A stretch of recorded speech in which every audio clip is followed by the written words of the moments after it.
I was thinking how weird it is when you let the Lord lead your life, that He tells you everything you need to do. He guides your step. He walks right in front of you. I was baking something today and Papa told me exactly what to do. When to get up, when to turn down, when to do this, and it came out wonderful. And I'm thinking, well, it's kind of like cheating. I don't have to guess. I know everything. Papa goes, actually, it's supposed to be that way. It's not cheating because cheating implies something illegal that is not supposed to happen. No, this is supposed to happen. You are supposed to live your life that way, to walk humbly with God and let Him lead you. We often talk about blindness. Well, you're not supposed to be blind. Blindness was not the purpose, it was not the intention. People who don't see God, that's the offset, that's the mutation. That's the fall of man. That was not the design. The design was that you succeed in everything you do because everything you do is what God tells you to do. And if you just follow the recipe, everything is successful. You're not supposed to fail because God is perfect. He knows what to do. Think about it. You're not supposed to go through this life on your own. You're not supposed to figure it out. But so many of you do because you've already got the taste of sin and now you love it. And that's a problem. They say animals that get a taste of human flesh, well, they're not going back now. You got a little taste of sin and now darkness is what you go for. So many people want to experiment. I want to figure it out for myself. I want to be the leader. I want to start my own thing. Why? Pride and ego? You want to be the pioneer. You want to have your name on the building. Pride and ego? Why not follow in the footsteps of someone who is great rather than you succeed at something that is mediocre? Sure, you could do it your way. Look at all these magnates, right? The Carnegies of the world. And they all died in sin and went to hell. So is that really the legacy you want? To be a cruel, wicked, hateful man? Why don't you follow in the footsteps of the Lord, who is perfect and great? He loves you. He has a path already laid out for you, a path that will take you to eternity. A path that will take you to life without borders, without end, without suffering.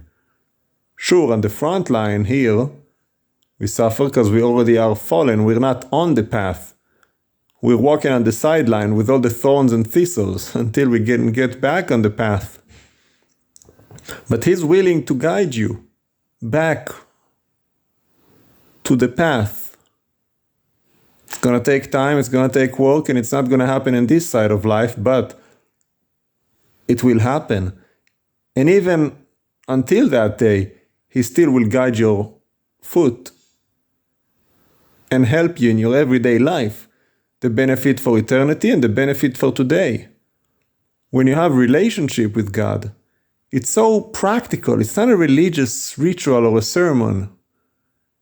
Like I said, baking bread, making some cookies, making eggs. Papa created life. He created flavors and colors and aromas, fruits and vegetables and grains. Adam was in charge of a garden to tend to the soil, prune the trees, care for the animals. The sons of Israel were all shepherds and farmers.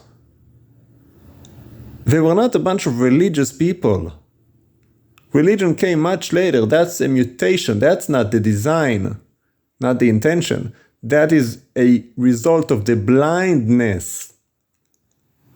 But I say again what I said earlier, blindness is not the purpose. You don't have to be blind. The Lord came to open the eyes of the blind, to snatch you out of religion. Think about it. Yeshua came in a day when religion was already so saturated in the culture. It was after the return from exile, and the Sanhedrin and Pharisees and the Sadducees and the Enochians, everybody was fighting for control with their own religious practices, and the Lord called all of them blind. He said, "You are the blind leading the blind. You wouldn't see God if he spat in your eye." And they didn't. He was walking right there in front of them. They couldn't recognize him.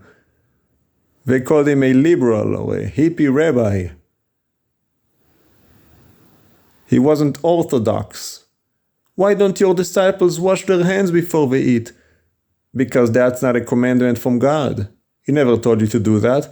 Now, you could do that. You should. Nothing wrong with that. But you don't have to.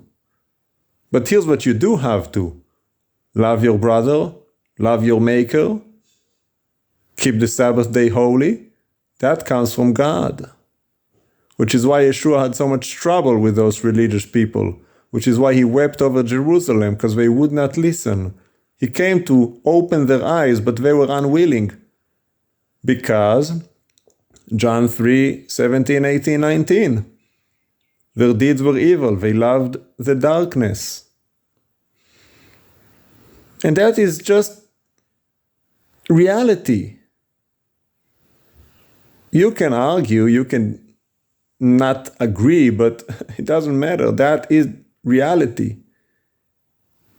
The truth is so much simpler, and you don't like it because it's too simple for you, and you want to make it complicated because you want to be God. You don't want to be just a simple, humble child walking with Papa in the garden, just loving him, baking bread with him, singing in the kitchen. You're not into that.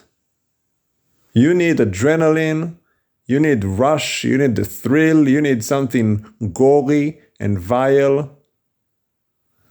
Well, you love the darkness. That's why you don't like to listen to us. Well, it says in the latter days people will find teachers who will tell them what they want to hear. We tell you the truth and you don't want it. And that's fine. What do I care? I'm just a messenger. The Lord will judge you, and he will pay each man according to their own deeds. So what do you deed? Do you have good deed or bad deed? Do the deed. And remember, blindness was not the purpose.